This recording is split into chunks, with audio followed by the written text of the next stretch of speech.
all of the commissioners here. 2, 3, 4. Fantastic. Good afternoon, everyone. I would like to call to order the CRA meeting of June 1st, 2020, and the time is 3:31. And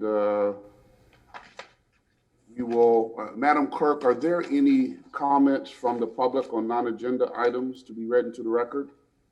I have no one registered for the CRA for public comment, Mr. Mayor. Okay, very good. I'll ask for comments from the board, beginning with Madam President. Thank you, Mayor. Just to highlight for the public, today's background is the Storm of 28 site, which is part of the industrial district of the CRA. This is a memorial that is located here in the North End at 25th and Tamarind. There is a celebration every year to honor the mass grave site that's here and all those that have perished during the Storm of 28. So it's a very special spot, and hopefully this September we'll all be able to gather there and honor those again. So great place to stop by for a quiet moment.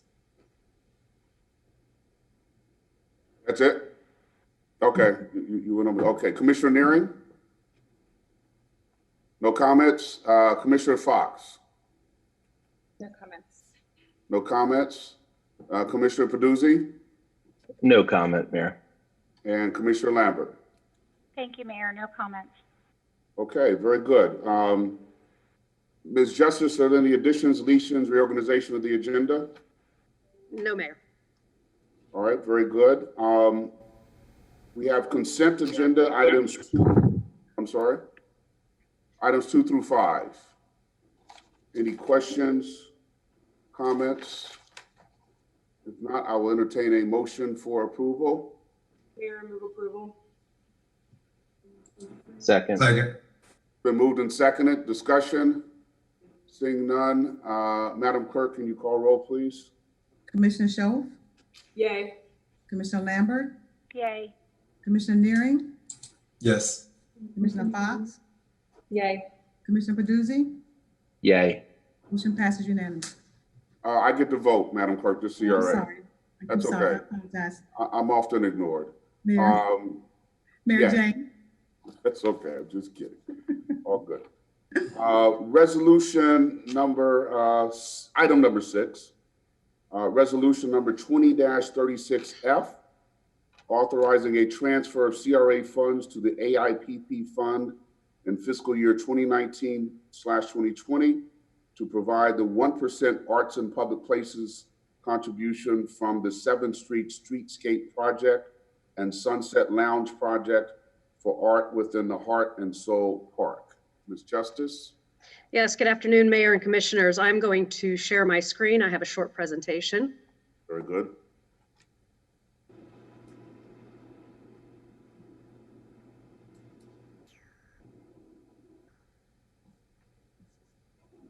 Once again, Resolution 20-36. This is the construction cost, the 1% that goes into the Art and Public Places Fund.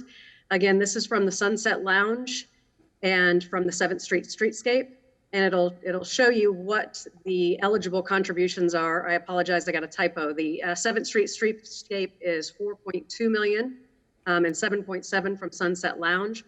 1% of those is 77,600 and 42,490.21 for a total of $120,090.21. This just shows you the renderings of the projects, the 7th Street project and the Sunset project. Those are both under construction, some in progress photos that we have here. I would like to just give a little bit of background on the Heart and Soul Park. Sabile Welter's on the call as well if you have any questions about the call to artists for the Heart and Soul Park. But as this states, this is going into a fund specifically for art within the Heart and Soul Park. We've had several design charrettes, meetings with the community about what they wanted to see in the park, including the art. So Sabile has a pretty good background of what kind of artists that she's going to seek out for this. Again, you can see some of these meetings that we had on the Design Your Park. The project theme of this is celebrating the historic Heart and Soul Park as a cultural treasure. It's really highlighting the history, the music, and the culture of the area. You can see some of these are some of the words the community used when we were looking to design the park, and again with the art as well.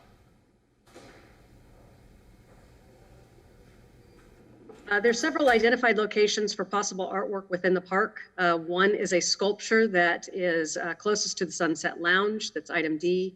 You'll see along the top. We also have concrete tables and benches that are an opportunity for art. Undulating walls and benches, so they're curved walls and benches. That's an opportunity for both painted and mosaic artwork. We have gateway walls, and we also have a heritage trail. That is the trail that looks like a piano going through the middle of the park. There's opportunity to have some history lessons along that trail as well. So again, the art opportunities, the heritage trail, the walking path, the undulating walls, the gateway walls, and then monument signs. So this will be a multidisciplinary call for artists when Art in Public Places does go out to call the artists. The project goals will be to maintain the historical significance of the historic Northwest, high quality artwork, expressive, and with community engagement. So a subcommittee of community stakeholders will be involved with the artist and with the design of this park. So they will also know what the community has expressed in the past for this as well. Again, the requested motion is approval of Resolution 20-36F for the 1% contribution to AIPP. Okay, very good. Thank you for that presentation. Any questions, comments from board members? Hearing none, I will entertain a motion. Mayor, I would like to make a motion to approve Resolution 2036. Second. It's been moved and seconded. Madam Clerk, can you call roll, please? Mayor James, Aye. Commissioner Schoaf, Yay. Commissioner Lambert, Yay. Commissioner Nearing, Yay. There was a question though, Mayor, but yay. All right, Commissioner Lambert, you had a question? That's okay, Mayor. I'll follow up after. Okay. okay. Thank you, Commissioner. Commissioner Nearing, I believe I stopped on you. Yep, yes. Mhm. Commissioner Paduzzi, Yay. Commissioner Fox, Yay. motion passes unanimously. Okay, Commissioner Lambert, did you have a comment, question that you? Oh, thank you. I just meant I can follow up with staff. I just wanted to know how the committee would be selected for the public input section, but I can follow up with Ms. Justice. Do you want to speak to that, Ms. Justice, or? I can. We have several groups that had participated in the initial charrette. That will be the first group of community members that we will go to, as well as some focus groups we've been working with, the business owners, the people that live adjacent to the park. So there's we do have a group that'll be the initial target that live within the historic Northwest for the subcommittees. And if we have folks who reach out to us after seeing this presentation, would they be eligible to be considered for that group, or is it already determined? No, absolutely. We haven't, the artists haven't been selected and the group hasn't been selected. So I would absolutely encourage people to contact us if they're interested. Great, thank you. City Attorney, we need once clarification that the motion was approval of 20-36F. The maker of the motion, is that what you said? That's on you, Commissioner Fox. I think you made that motion, correct? Oh, I did. Can Did I you do just something wrong? clarify that was? Did I say the wrong number? No, no, we're not saying you did. We just want clarification that you did say. Oh, I wanted to approve Resolution 2036. All right, we do need the F in there. We need 36. 36F. Yeah, I'm sorry.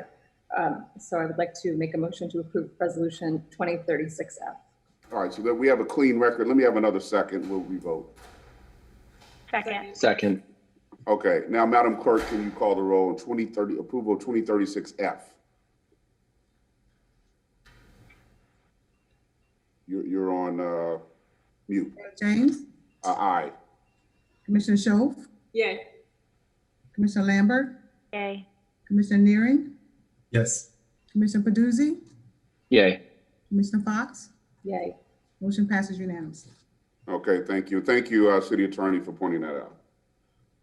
Okay, item 7, resolution number 20-37, authorizing $60,000 in additional funding for the Emergency Small Business Relief Grant Program for the Northwood/Pleasant City and the downtown/city center community redevelopment areas.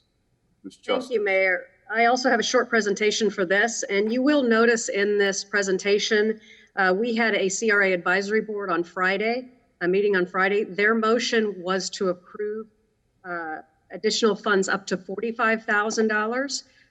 We would like if this board would entertain approving the motion for $90,000, $45,000 for both districts for the additional funding. And with that, I'll go through the presentation. Okay.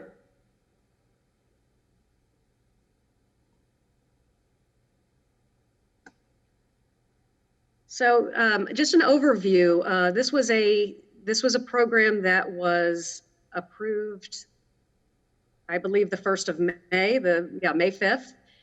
Oh, I'm sorry, May 5th, we began accepting applications. In April, this was approved by the CRA board. Grants up to $2,500 with a total budget of $30,000 allocated to the downtown city center and the Northwood Pleasant City CRA. 12 businesses in each district were awarded this grant. They were awarded on a first complete and eligible application received basis while funding remained available. This is just a breakdown. I won't go through them all, but a breakdown of the businesses in the Downtown City Center CRA and the Northwood Pleasant City CRA that applied and received funding. Most of them were the $25 max. $2,500 max, excuse me.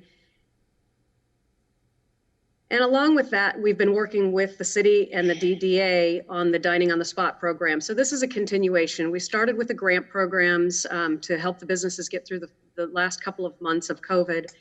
We've transitioned into the Dining on the Spot, where we're providing outdoor space in Northwood Village, tents, and additional seating. So I've just got I wanted to show the board some photos of the Dining on the Spot up in Northwood Village. They seem to be utilizing it well. We've got some additional signage for parking. Engineering's put some traffic signs out to slow traffic through Northwood Road as well. So that program seems to be working well.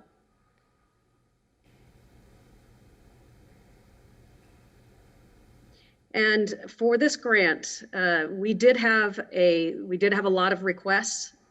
We could not fund all of the grants that we had available.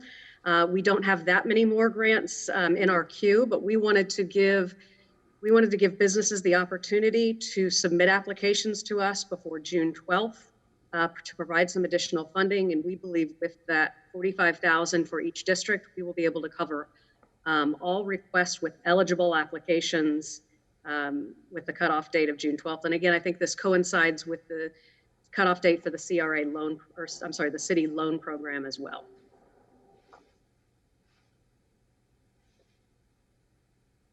Okay, very good.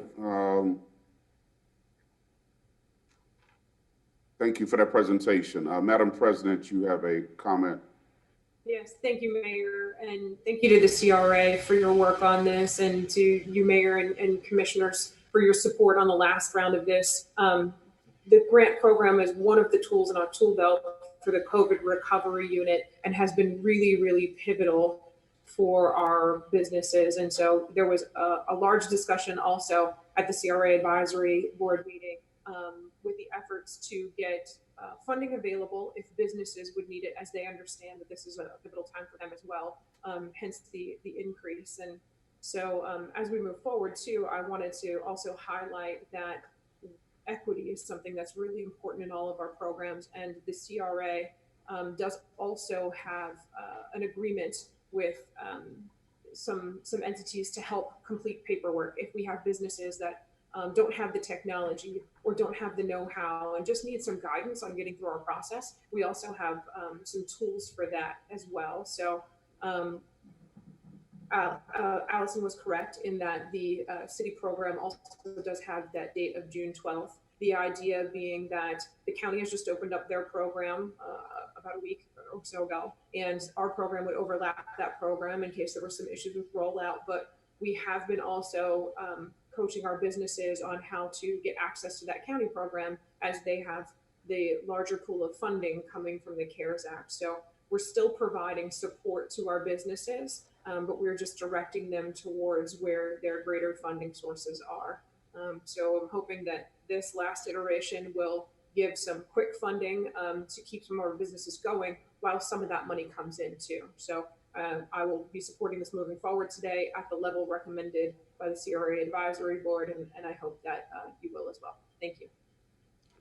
Thank you, Madam President. Commissioner Fox, you have the question. Thank you, Mayor. Thank you, Allison, for bringing this to us. I'm very appreciative of this and very supportive. I just wondered if you could tell us a little bit about where the money is coming from. Is this money that you had set aside, or are we taking it from something else? I'm just curious if I can learn a little bit more about that. No, absolutely. As part of our annual budget process, we do have a line item in each district called redevelopment incentives. Usually we bring back to the board facade incentives, other incentives that happen within our districts. So that is allocated annually. We do have quite a bit allocated in the historic Northwest for incentives, because that is where the majority of our businesses are that we are providing incentives, as well as in Northwood Village. So the funding is available. It's also still available for other incentives, so we don't want to deplete all of the incentive funding for this particular program, but we do have it budgeted. Okay. Commissioner Lambert, you had a question? Yes, Mayor, thank you. Just a comment first before the question. And Ms. Justice, just wanted to thank you and your team. I heard directly from a few business owners who were struggling with filling out the application. Just isn't something that they do in their normal line of business. And I know that they had a ton of questions about it and just the process and the paperwork they needed to have. And I did hear back that they were granted and received the affirmation that they would be getting the grant. So thank you so much to your team and you for helping them with that. I had a question, Mayor. I think we addressed this. I can't remember if it was at agenda review, but I think you mentioned in the affirmative that we would be able to get some sort of report on the businesses that we've helped, the types of businesses, the industries that they work in, the geographic areas that we're covering, and the business owners themselves. Yes, absolutely. Okay. We'll put that together in time for the next, Ms. Justice, let's have that available and make that agenda item for the next CRA meeting. Yes, Mayor. That's soon enough, Commissioner? Thank you, Mayor. Yes. Okay. Very good. I don't see any other comments or questions, so I will entertain a motion. Mayor, I'll move to approve resolution 20-37, the amendment that the total be for $90,000, $45,000 per district. Second. Been moved and seconded. Any discussion? Seeing none. Madam Clerk, can you call roll, please? Mayor James, Aye. Commissioner Schoaf, Yay. Commissioner Lambert, Yay. Commissioner Neering, Yes. Commissioner Peduzzi, Yay. Commissioner Fox. Yay. Motion passes unanimously. Very good. Thank you very much. The next item is a presentation on the history of Mickens-Moore properties and redevelopment plans within the historic Northwest. Ms. Justice? Yes, thank you, Mayor. I'm going to share my screen, but I'm going to have Dr. Alicia Wynn start this presentation. We're going to give a history of the Mickens-Moore properties within the historic Northwest. how the CRA came to own these properties and the redevelopment plans for these properties. So if we want to, we have some new commissioners, a new commissioner in the district that we want to make sure we kind of give that history of this project. So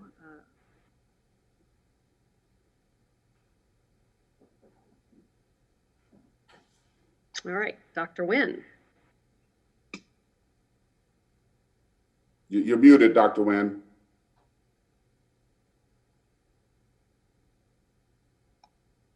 Can you hear me? Yes, ma'am. Okay. Good evening, Mayor and Commissioners. Thank you for having me. I'm Dr. Alicia Nguyen, Applied Culture Anthropologist and Consultant with the CRA. Good evening to those who are on the line. Just to give you just a brief background of the home of the Mickens, the home of Alice, and I would say Haley and Alice Mickens. And just to give you a brief background of Alice and Haley Mickens, Haley Mickens was born in 1873. And he was a prominent pioneer, a business owner, particularly in the wheelchair concession for E.R. Bradley. He also played a pivotal role in the beginning of one of the first Black churches of Payne Chapel. So he is a major contributor to the city of West Palm Beach and the county. And after marrying Alice G. Frederick, later on as Alice Mickens in 1917, Mr. Mickens built the home on 801 4th Street, and which is, of course, is now a historic place of registry. And in 1888, Alice Frederick Mickens, she was a civil rights leader. She was a humanitarian, a philanthropist.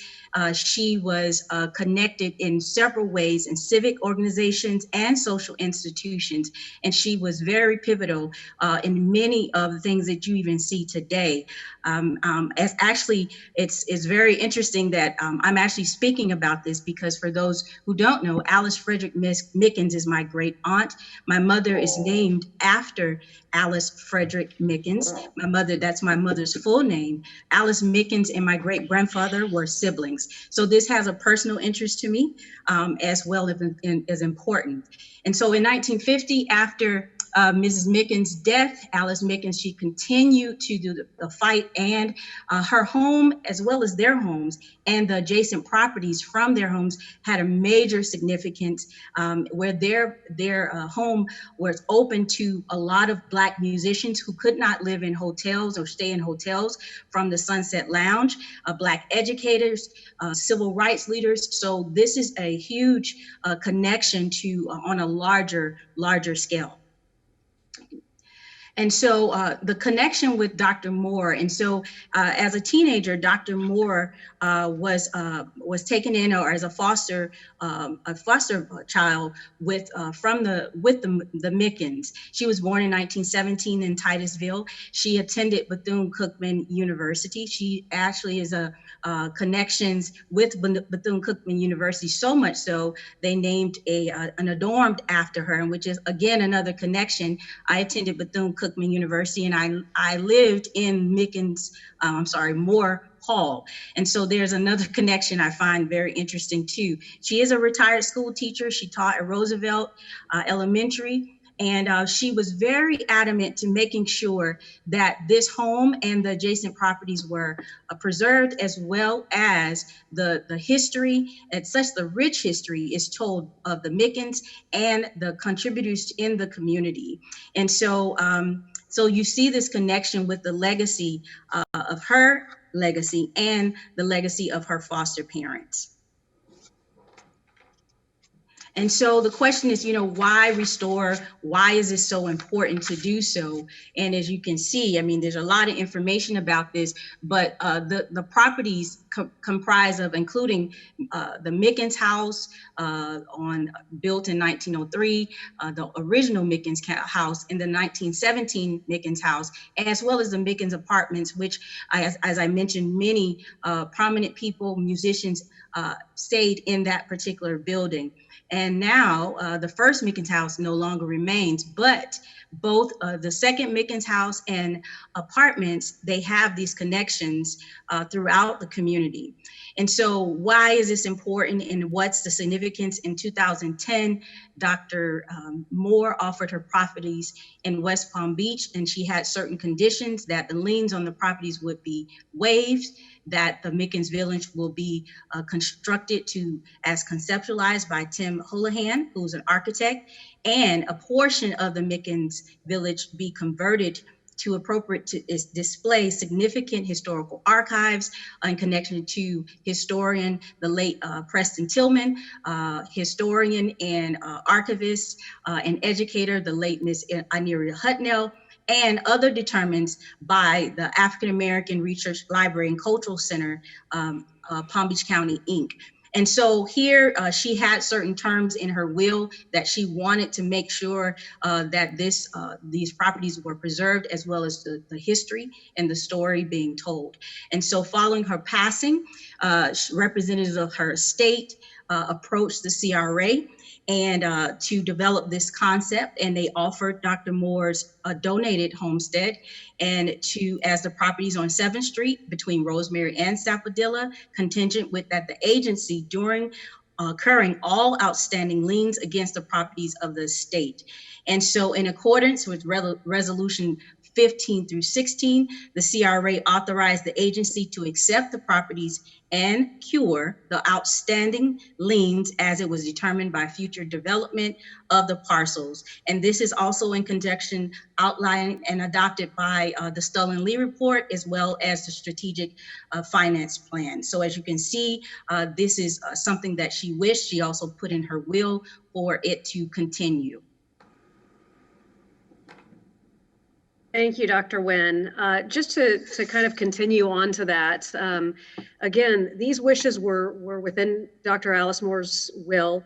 In 2010, when she made the proposal to the city did not accept it at that time. I mean, as you all, I'm sure remember, we were just at the tail end of a recession at that time. I would assume, I was not here, but that was a difficult time for the city to be acquiring properties.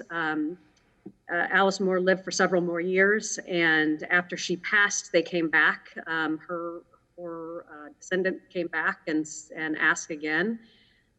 We believe that it is appropriate within the historic Northwest to save these properties, to redevelop them, and really see out her wishes to have some of her historic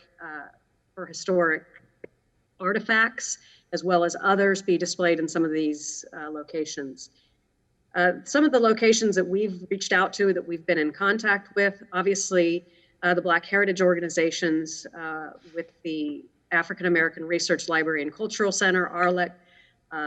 We have a Greater Northwest focus group discussions that we've had on these properties, as well as contacting the Palm Beach County Historical Society. And as we move forward, obviously there's other groups that we believe that this could be significant properties that have artifacts that could be displayed, whether it's traveling artifacts or otherwise, including the Storm of 28 Coalition, potentially Everly Clark in Pleasant City. So there's several opportunities as we move forward with these properties. What I do want to show is really in relation, where are these properties in the historic Northwest? So some of you as a board may remember our project map where we've outlined all the projects that are happening within the historic Northwest. Mickens Village is at 4th and Division. And I'll go a little bit deeper. The next slide shows a better site plan of this. I know you can't really see it on this screen. And then at 7th Street, which is under construction now, is the Sticks properties. Those were the part of the Mickens-Moore properties as well. So with Mickens Village, there is the original Alice Moore property, which is the second Mickens house. That is still standing. As we started speaking with the community and talking about the significance, there was a desire to build a bed and breakfast in this location. That house itself is not large enough to house a bed and breakfast. Again, as Dr. Wynn mentioned, the boarding house across the street, which you can see here, which is just 4 walls now essentially, but it is still standing, was used for a lot of the musicians that played at the Sunset Lounge. This project really fits in with the cultural tourism piece that the CRA has been working towards. So with resolution 16-18, this board accepted the delivery, I guess, of a building that's located at 316 Gardenia. This is a property that's, unfortunately, it's been up on stilts for the last couple of years. However, they are in the permitting process right now. They are scheduled to move this home on June 7th. I do not have a confirmation that that is the date, but that is the date they're working towards now. And it will be delivered to be placed behind the Alice Moore property. Across the street is again, you can see where the boarding house was on the corner there. And then the original Mickens house was beside it. Unfortunately, there was some shotgun homes there that several years ago, they all burnt down. So the plan really is to utilize that, what was a boarding house, for really the facility to house some of the historical artifacts.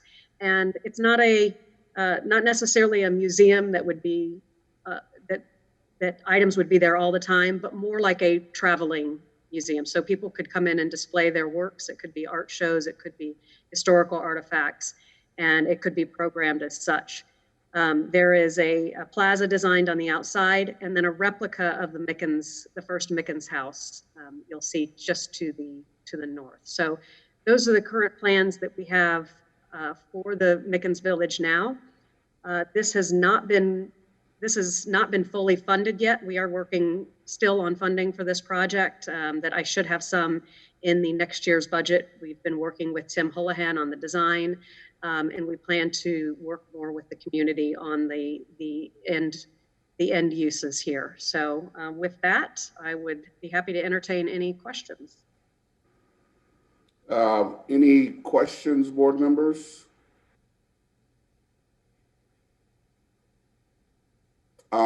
Hearing none, but I'm sorry, Madam President has a question. Thank you, Ms. Justice, and thank you for the presentation. I don't think we mentioned this, and I know we talked about it at agenda review. The property on Gardenia has been up and ready to move, and we have a target timeline in the near future. I know maybe we don't have a date locked down, but I've gotten a lot of questions from the community about when the building will be moved. So do we still have a general time frame for that?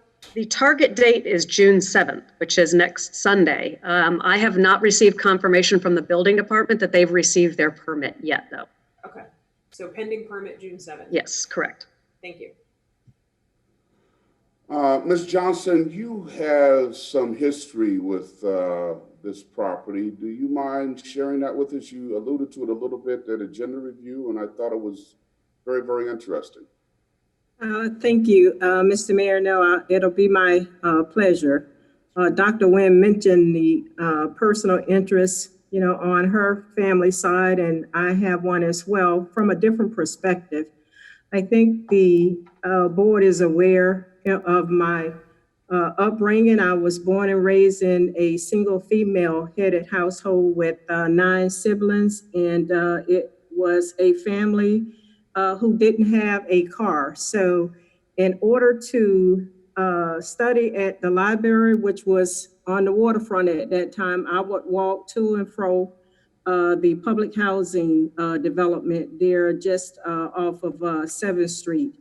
And Dr. Moore, on a regular basis, would open up her home, not just to me, but she took my family in particular, and would make certain that we would be able to come in and get snacks or a drink, as we stopped on our way to the library. And I would tell you, I made a point of stopping on my way there and on my way back because she was just so generous with opening up her home. You didn't have to be a doctor or a musician. She cared about children and education, and she was very influential in my sister who was just ahead of me. She was the first one in our family that went to college, and she went to Bethune-Cookman, and Dr. Moore was influential in that decision, and then I followed in her foottracks. So a lot of personal interest and history to that property as well as the Moore family. Very good. Thank you so much for sharing that with us. Now, this is only a presentation, so we don't need any kind of motion. Okay, Commissioner Lambert, yes. Thank you, Mayor. I just wanted to say thank you so much to Ms. Johnson and Dr. Nguyen for sharing those stories. I think that, you know, we need more of those kinds of stories and opportunities. So I was really glad to hear the history of this location and this family in our city. Ms. Justice, you had mentioned that one of the properties may be used for a bed and breakfast. I know you're still working out all the details. That hasn't been determined yet, or has it? It has. It was the Alice Moore original property with the Gardenia house. So if we, you know, if we received the Gardenia house, that's what we needed for the continuation of the bed and breakfast. Okay. And who will manage the bed and breakfast? I believe that, you know, there's there's people that you recruit to manage hospitality and bed and breakfast that would run it, that would live there. Obviously, we want it to be culturally significant, and so yeah, we have to go out and seek out an operator. Okay, great, interesting. Thank you. Fantastic. Any other questions or comments on this item? Okay, hearing none, and thank you very much for that presentation, and also Ms. Johnson, Ms. Nguyen, for sharing your insights. You're welcome. Okay, item 9 is a discussion item, CRA Board Direction for filling the position of CRA Executive Director. Mr. Rodriguez, are you teeing this up? Who is leading Yes, this? Mr. Mayor. Okay, very good. You want to get up, let us know how we got here? Yeah, good afternoon, Mr. Mayor, Commissioners. As you're aware, we had a long recruitment process for the CRA director, which culminated in the board interviewing 5 candidates and then directing the city administration to try to come to an agreement on employment, terms of employment with the top candidate. And if that was impossible with the second top candidate, unfortunately, we weren't able to get either candidate on board. And as Ms. Johnson briefed you on April 6th, we are now in the position where we need to get further direction from the CRA board as to how you would like to proceed with filling the important position of CRA Executive Director.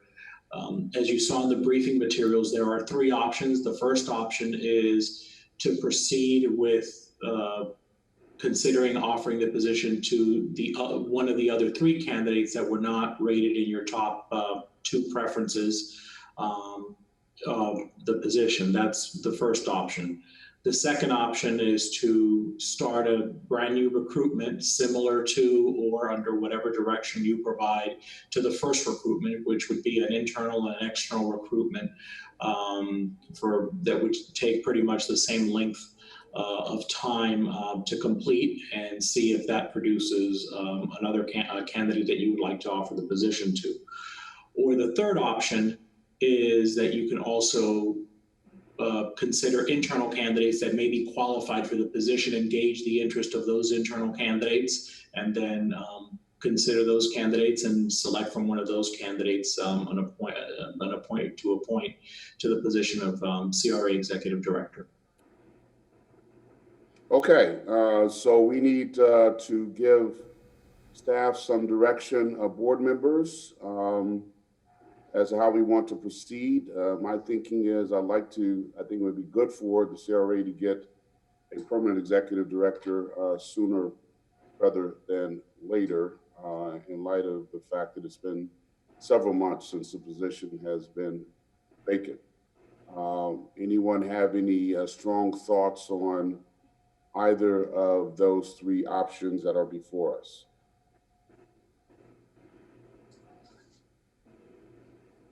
Well, I'll just throw it out there. I think we could probably find a very good candidate if we recruited internally. I'm not sure how an external search would work in this COVID-19 environment.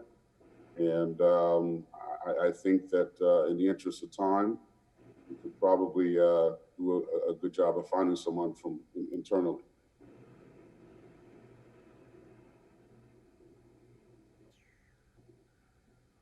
Commissioner Lambert. Thank you, Mayor. Did we have internal candidates the first round? Obviously, Ms. Justice was internal, but did we have other internal candidates that applied? Not to my recollection that were qualified, but I can double check on that to see. And maybe, Mayor, I don't know if you know the process, or Mr. Rodriguez, if you could explain what would be the process if we did that. The process would be if we received direction from the board that you want to proceed with considering internal candidates, we can put a job posting out there for city employees as early as tomorrow. We would leave it open for whatever amount of time you direct, but usually a week is more than enough for internal postings to see what the interest is there.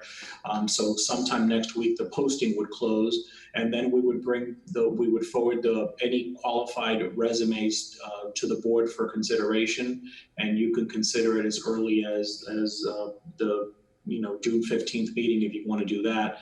At that point, you would look at the internal candidates that are qualified. You would have an open discussion like you did in the prior process, and then you would make a decision whether you feel that you have enough information to make a selection then and there to appoint someone directly, since you would maybe already know some of the background of the candidates, since they're city employees that we're considering, or if you want to bring in the candidates for a more formal interview and then make the selection then. It's pretty much at the direction and the preference of the board. Okay, Commissioner Neering, you had a comment? Thank you, Mayor. Of the three options, I personally am not interested in number one, and not because of the potential candidates, but we've gone that route, and again, not because of the candidates, just the function of it, and so that somewhat bleeds into option number two, which in the moment I personally have no desire to support that. What I like about number three, as articulated by Mr. Rodriguez, is again, this still comes back to this board. We can't force qualified candidates to be available. If they're there, that's going to be lifted up. And again, that will come back to us as a CRA board. And so there are levels to it. There's a process, but at the same time, I think we would get, in a more timely fashion, what would be, assuming that there are qualified candidates, a qualified candidate looking internal. So that's where I would support moving forward. But I'm, obviously I'm open, but number one for me is a no-go totally. And again, not because of the potential candidates. Okay, thank you. Commissioner Peduzzi? Thank you, Mayor. I too would probably prefer number three, with the caveat that I would also like to see our interim CRA director, Allison Justice, also considered, along with those other enumerated employees that currently work for the city. I think Ms. Justice has, I think we're in fairly capable hands when it comes to Ms. Justice leading the CRA over the past several months, and I'd like to also see her considered. Okay, Commissioner Schoaf. Madam President, sorry. Thank you, Mayor. I want to first state, as liaison from the CRA Advisory Board, we did have a discussion about this item and how that board would like to be involved going forward. Administration has committed to involving them in this process, no matter which way we move forward, and that interaction will depend on what we decide today as a board. They, I believe the director, Ms. Green, had forwarded on a letter to you with their recommendation, which their recommendation is that they want to use option 1, and they have recommended Allison Justice as their candidate. So that is what the CRA Advisory Board has put forward. Speaking from a CRA board member perspective, I would like to make sure we have a clean process. I think at the position that we're in now is much, much different in the world than we were the first time we went through this process. And I think time, it really is of the essence, but I'm very concerned about the continuity of so many really important projects that we have going forward. So I would be in support of moving forward with internal candidates, welcoming Ms. Justice to apply to that process as well and be considered. And I think we can really get a pool of candidates moving forward, of which we can move in a more expeditious fashion, having background information, not only from us from a selection process, but from that internal candidate hitting the ground and running as soon as they would get into that position. So I think COVID puts a whole new light on a lot of things, and just even simple things of if we were to go out and do a nationwide search and try to fly people in, that puts a new layer in and a further time constraint on us where we need to keep things moving now. And I think that's extremely important. Again, this process is a process, and we'll see where things go as they go down the line. I would be in support of moving forward with internal candidates. And again, with that caveat as well, and the commitment from administration that we are going to involve the advisory board as per the process for any other motion moving forward for this board to make sure we get all of that input. Okay, when you say involve the advisory board, what are you saying? They don't get a vote, right? I mean, what exactly are you suggesting there? Correct, Mayor. I've had conversations with Administrator Johnson that we would go back to the CRA Advisory Board pending what the will of this board is going forward today, to ask them what involvement would look like for them, just to see what their desire of input would be, whether they would want to see candidate resumes or what the process would be. Again, not guaranteeing that anyone got specifically what they wanted, but to hear feedback from them on what involvement from the board would look like.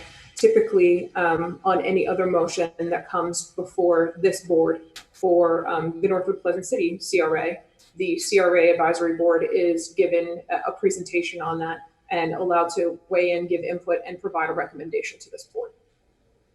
Okay, all right, well, we'll look at that. Commissioner Fox, you had a comment, question? Thank you, Mayor. Thank you. So I agree with Commissioner Shope. I think the continuity of moving forward and making sure that the things that we have in the pipeline are, keeping them on track. I think in the Historic Northwest, this is such a pivotal time. We have so many important things that are in the works. And obviously we have the Sunset Lounge and the economic development that will be bringing, but the ideas of workforce training programs in the neighborhood, a new medical walk-in clinic. I think this is a time that over the next few years, we have the opportunity to change a whole generation of families and the way that they're enjoying their quality of life issues. And so I would also, be in favor of looking internally, but I would like to consider our interim director as well. I have received many letters of support, and the community is very impressed with the job that she's doing. And so I definitely want to have, her in the mix. The question I wanted to ask was that on the agenda, it mentioned a few internal job descriptions that would be, I guess, would be qualified for this job. I just wondered if those were the only employees that would be able to apply, or if it was open to a larger group of that's just a very small and specific group of employees for the city. So I'm just curious if that's what we're looking at. No, under an internal posting, any city employee that meets the qualifications would be forwarded to the board for consideration. And then at that point, you would all determine if just based on the resumes alone that are forwarded to you, if you have enough to make a decision and proceed with a direct appointment, or if you want to do any further deliberation or in-person interviews or anything of that nature. You pretty much have both options when it comes to you. If I That could, answer your Mayor. question? I'm sorry, go ahead, Ms. Johnson. Yes, I would like to, Hold on, I've got another question from Commissioner Lambert before I hear from staff. Commissioner? Thank you, Mayor. I just wanted to clarify item or option 3.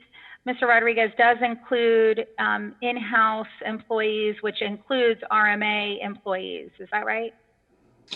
Well, technically RMA are not city employees, but based on the direction that this board provides, we would consider, we would run the recruitment however the consensus of this board is. So, you know, if that's the consensus of this board, then we would also accept those applications and look for qualified candidates, and whoever meets it would, you know, would be considered or forwarded to the board. But that's really whatever direction you as the CRA board provide. Okay, and Mayor, for this conversation, that would be my desire as well. Okay, that's fine. Ms. Johnson, you want to weigh in? yes, thank you, Mr. Mayor. I just wanted to add a footnote to Commissioner Fox's comment. Essentially, what the HR director did was to look at employees starting at the division manager level and up who met the qualifications. However, we conceivably have employees that are in an entry management level position, or maybe typically you will find employees that work in development services, perhaps in a senior planner position or capacity, who would also meet those qualifications. I expect that we probably will have other employees who meet the qualifications that are not identified in your backup. Therein is why we would request that we have some period where it would be open to all employees who met the qualifications for them to have an opportunity to apply as well. Okay, very good. Thank you. Commissioner Nearing, you had a question? It was thank you, Mayor, a logistical question, and maybe not one that necessarily needs to be vetted here. The first time we had gone through this process, we had brought back 5 potential candidates. I'm wondering if we could look at perhaps a top 3 in terms of a board making a decision.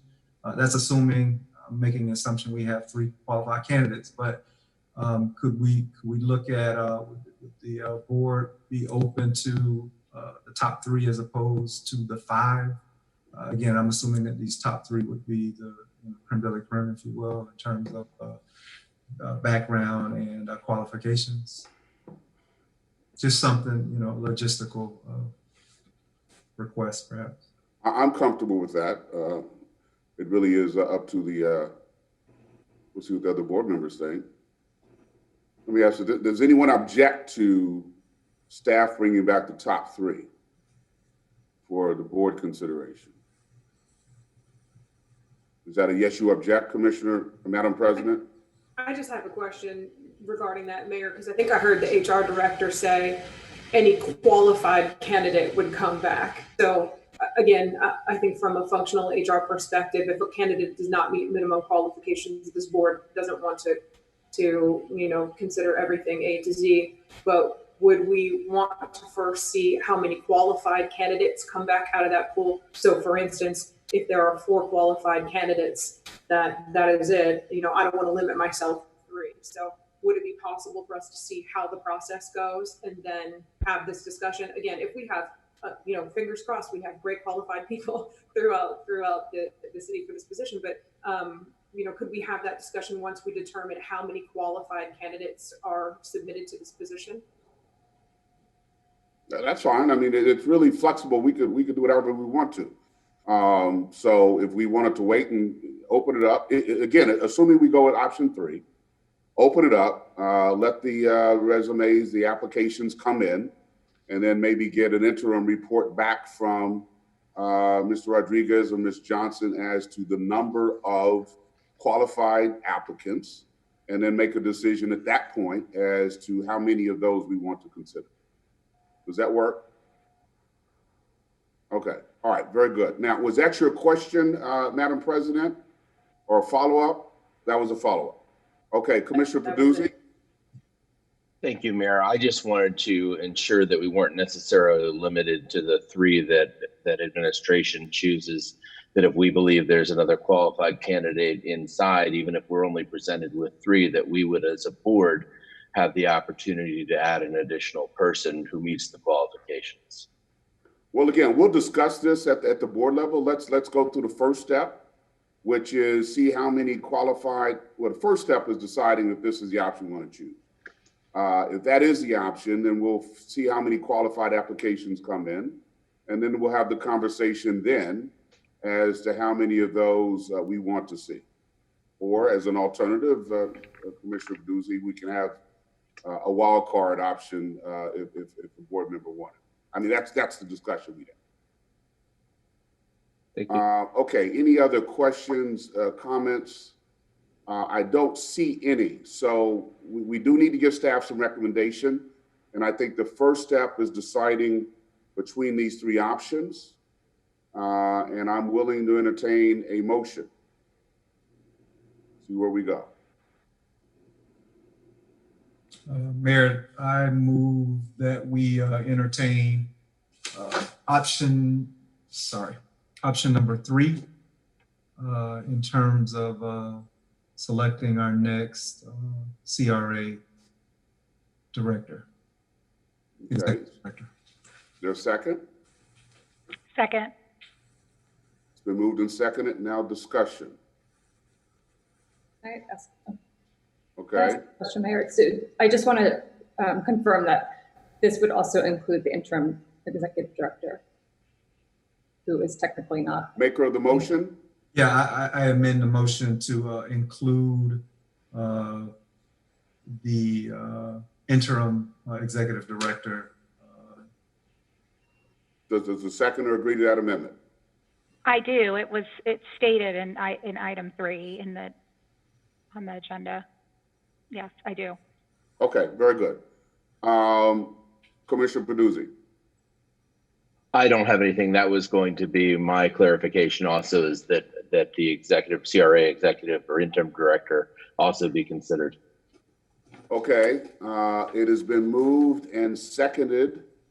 Does everyone understand the motion? All right, if so, Madam Clerk, will you call roll? Mayor James, Aye. Commissioner Schoaf, Yeah. Commissioner Lambert, Aye. Commissioner Nearing, Yay. Commissioner Baduzzi, Yay. Commissioner Fox. Yay. Motion passes unanimously. Okay, so staff Thank you. can have direction, put out the advertisement, and we'll see what comes in. And then at some point, we'll need to have a report on the number of qualified applicants. And then this board will have another discussion as to how many of those they want to come back to them for actual consideration. All right, thank you for that direction. Okay. That's the last item on the agenda, so I will adjourn this CRA meeting. And we will reconvene as the City Commission under the proper link at 5 p.m. See you soon, everyone. Thank you.